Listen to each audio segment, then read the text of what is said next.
Regional Council's task then is to develop this 5-year strategic plan that will establish our priorities for growth, guide deployment of state resources, and create a roadmap for the region to achieve its vision for the future. And then secondly, execute and monitor our plan implementation once it is in place. The components of the strategic plan are pretty much prescribed for us, and I'm going to just run through them very briefly for you. Bullets 1 and 2, for those of you from management backgrounds, is the old what they call SWOT analysis: strengths, weaknesses, threats, and opportunities. If you understand those well, it helps you develop strategies for a business or for a region. So we've been through part of that process and would like your thinking on these topics: strengths, weaknesses, threats, and opportunities related to our region. We have to develop an economic vision for our region. We have to have a list of the principal economic drivers that must be addressed, both inhibitors or infrastructure issues or other things that we think are going to be necessary to grow jobs in the area. A list of goals that address the economic vision of the region. Criteria for the evaluation and identification of priority projects and actions to achieve the desired results. We have committees working on that. The most important thing we'll develop is probably number 7, and that's the strategies to capitalize on the assets of this region to help bring about new jobs from those variety of different approaches that I mentioned. This may be the most challenging part of our work. A description of the ways the council will involve public and other stakeholders in this process. The governor has asked for this to be a very open, transparent process, and that's what the members of our council are committed to doing. I'll tell you a little bit more about that in just a minute.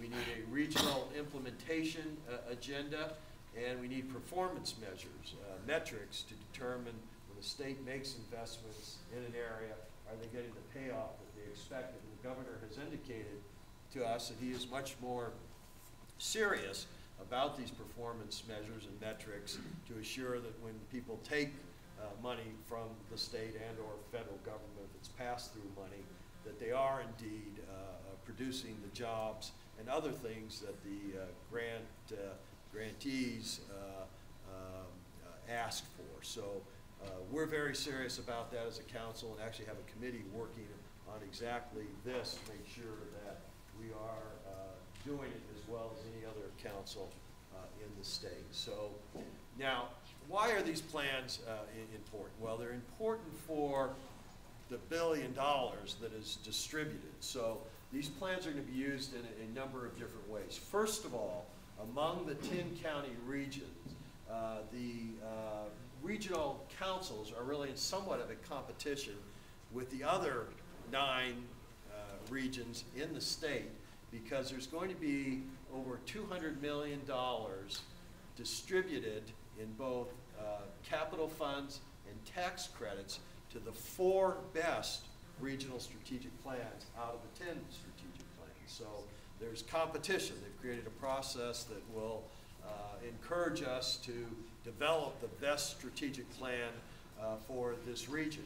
But one of the things I'm stressing is we should not only be developing a good strategic plan for this region to compete with the other regions, but also remember that there's another $800 million that will be given out this year, and approximately $1 billion a year for the next 4 years that these plans are going to influence. So we not only want to think of the importance of these plans in terms of the competition, but the fact these plans are going to guide the state agencies in the distribution of all the remaining funds this year and all future funds for the next 4 years. So these are significant dollars, and we have a commitment that our thoughts from the regional council will be considered in an important way when proposals are submitted to the state, but equally important that the state agencies, who are still going to be ultimately responsible for doing the grants,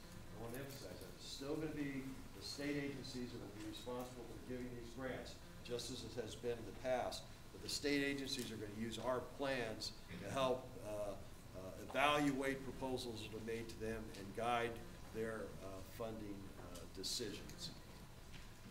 One of the things that the governor and the state officials have implemented this year that I think will be a positive thing for those of you that have been involved, particularly in complex plans and indeed in support from a number of different state agencies, is what they're calling the consolidated funding application. So for the first time, you will fill out, when you seek a state grant, a consolidated funding application, and the state will determine which agencies will consider that. And if there's multiple sources of money for a good proposal, they may direct it to a number of state agencies and a number of funding sources. So the CFA really will streamline and expedite the process that organizations, be they corporations, nonprofits, or other organizations, municipalities and other government entities, use to solicit support for the state. And as we said, up to $1 billion will be accessible through the various agencies that will use this consolidated form. This is the list of the state agencies, and again, many of you that have been in the grants business that will be using the consolidated form, just to give you a sense of where the money is. And again, I think this should not only expedite, but should make the process more efficient for those that are asking state support for economic development purposes. The final point I want to make is that public participation is important to the governor and all the people on this council. I should mention this council is nonpartisan and again volunteer, but we've all bought into the concept that we will produce the best plan if we really get every idea from every corner of our 7-county regions on the table, and then we will have to make tough decisions about which of those plans we believe will have the best chance of creating jobs for the region. But we are using what I'd call a multifaceted plan to get public participation, get ideas on the table. So each of our regional council meetings that we're trying to have in all 7 of the counties are open to the public, and each one of the council meetings has a public participation part of the program where people can share views with us. We are holding public forums in all 7 counties, and again, we're delighted to be welcomed to Ulster this evening. We're using social media to solicit ideas. Stakeholders and members of the public are serving on various working groups. We have, I think, 11 working groups now in process, and they reach out to other citizens with expertise to serve on those working groups where we need help in the development of the work for those working groups. There are numerous opportunities for sharing your ideas with council members. You can go to the governor's website, and on the governor's website there's a form where you can share with us and the state staff both the opportunities and inhibitors that you see to economic development in Ulster County or whatever counties you're from. We also, all the council members have an internal website where we post information that all council members have agreed to read. So if there are economic development plans at a county level, they're being posted there. If you have a specific interest that you're representing, we've already received dozens of letters on various topics that have been directed to me or other council members. We post all those, so all the council members will be able to read them. So we are very much committed to having very open participation. We are also using, in addition to the very traditional public participation methodologies like this one here tonight, as many of you know, at Marist we have one of the nationally recognized polling institutes. So I've kind of put them to work to do some scientific polling, both among citizens and economic development professionals and businessmen and women, to get scientific information that is truly representative of these areas that the council can consider. And then as finally I said, any correspondence that we receive from anyone will be posted and shared with all council members. So if you have something you really want to say and you don't feel you had enough of an opportunity or enough time to really make your point this evening, put your thoughts in writing, send them to me or any of the other council members or the state officials that are here this evening.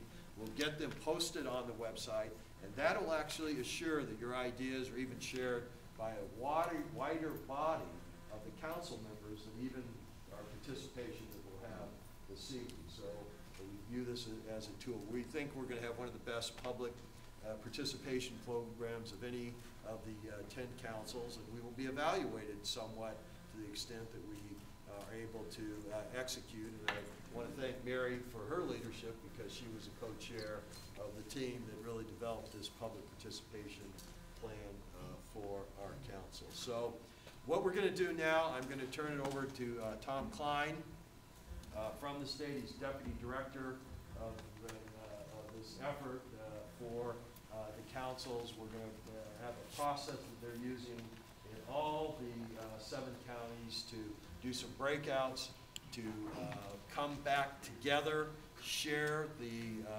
ideas that come from the various groups. We will summarize the reports and information that we get from these various breakout groups with the state officials that will be working with you, and that will also be shared with all the council members. So again, we're trying to make this as participatory and open and broad-based as possible. And with that, I'll turn it over to Tom. And at the end of the session, we'll have some time for questions and or comments. We tried to have a very prescribed agenda and time frame for this evening, and so we will ask your cooperation in trying to stick to it.